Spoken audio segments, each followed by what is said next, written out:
नमस्कार दोस्तों, एक बार फिर से स्वागत है आप सभी का भारत दस्तक पे। आपने देखा होगा और देख भी रहे होंगे कि दलित पिछड़ों का जिस प्रकार से अपमान हमारे देश में हो रहा है, लगता है दलित पिछड़ों को इस देश में मनुष्य मानने से इनकार करते हैं यहाँ के सवर्ण।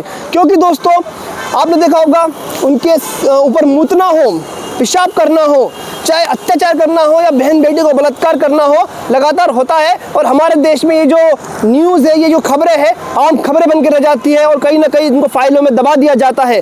और दोस्तों हमारे जो दलित पिछड़े आदिवासी है, अब तो लगता है विधानसभा में भी सुरक्षित नहीं है, वहाँ भी उनको अपना अपमान झेलना पड़ेगा। क्योंकि मैं बात कर रहा हूँ उमंग सिंघार, जो कि मध्य प्रदेश के नेता प्रतिपक्ष है और आदिवासियों की बुलंद आवाज़ है और दलित पिछड़े और आदिवासियों के हक की आवाज़ बोलते हैं। लेकिन कल क्या होता है, विधानसभा में एक नेता है इंदौर के कैलाश विजयवर्गीय, अब नाम से समझ गए होंगे कौन है, किस वर्ग से आते हैं, क्या मानसिकता होगी इनकी। इन्होंने उमंग सिंघार को कहा तुम अपनी औकात में रहो। और ये औकात शब्द बहुत बड़ा शब्द है, क्योंकि औकात केवल हम कोई आम भाषा बोलते हैं वो नहीं है। औकात क्या होती है कि तुम दलित हो, पिछड़े हो, तुम आदिवासी हो, तो तुम अपनी औकात में रहो। तुम्हारी कैसे हिम्मत हो गई सदन में हमारे सामने ऊंची आवाज़ में बोलने की, तुम्हारी कैसे हिम्मत हो गई हमारे सामने हमारा विरोध करने की। शायद मुझे लगता है कैलाश विजयवर्गीय जी इस बात की बात कर रहे थे और इस औकात की बात कर रहे थे। किस प्रकार से एक आदिवासी नेता की औकात दिखाई गई सदन के अंदर, आपने देखा होगा। पूरे देश में ये न्यूज़ चल रही है, पूरे प्रदेश में हंगामा हो रहा है। कांग्रेस के जो लोग हैं, यूथ कांग्रेस हो, युवा कांग्रेस हो, एनएसयूआई हो, लगातार प्रदर्शन कर रही है। और कांग्रेस के जो एससी विभाग है वो भी लगातार प्रदर्शन कर रहा है। और एससी विभाग की तो मांग है कि कैलाश विजयवर्गीय के ऊपर एससी एसटी एक्ट में मामला दर्ज किया जाए।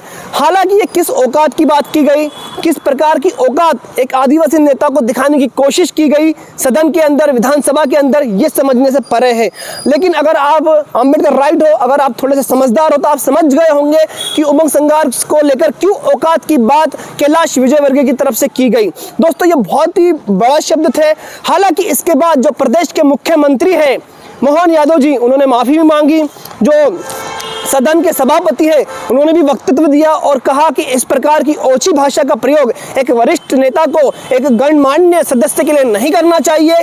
क्योंकि उमंग सिंघार जी इस प्रदेश के 8 करोड़ जनता का प्रतिनिधित्व कर रहे हैं, उनके नेता प्रतिपक्ष है और उनको लेकर ऐसी ओछी टिप्पणी करना और एक आदिवासी के प्रमुख नेता को लेकर एक ऐसी ओछी टिप्पणी करना, ये दिखाता है कि भाजपा की मानसिकता क्या है। भाजपा तो लगातार बाबा साहब की बात करती है, उनके संविधान की बात करती है, लेकिन उनके संविधान के द्वारा चुने हुए आए हुए लोग दलित पिछड़े आदिवासियों का अपमान विधानसभा में करती है। और कौन करता है, किस वर्ग से आए हुए नेता करते हैं, किस विचारधारा के नेता करते हैं, किस पार्टी के लोग करते हैं, ये आपने देखा होगा।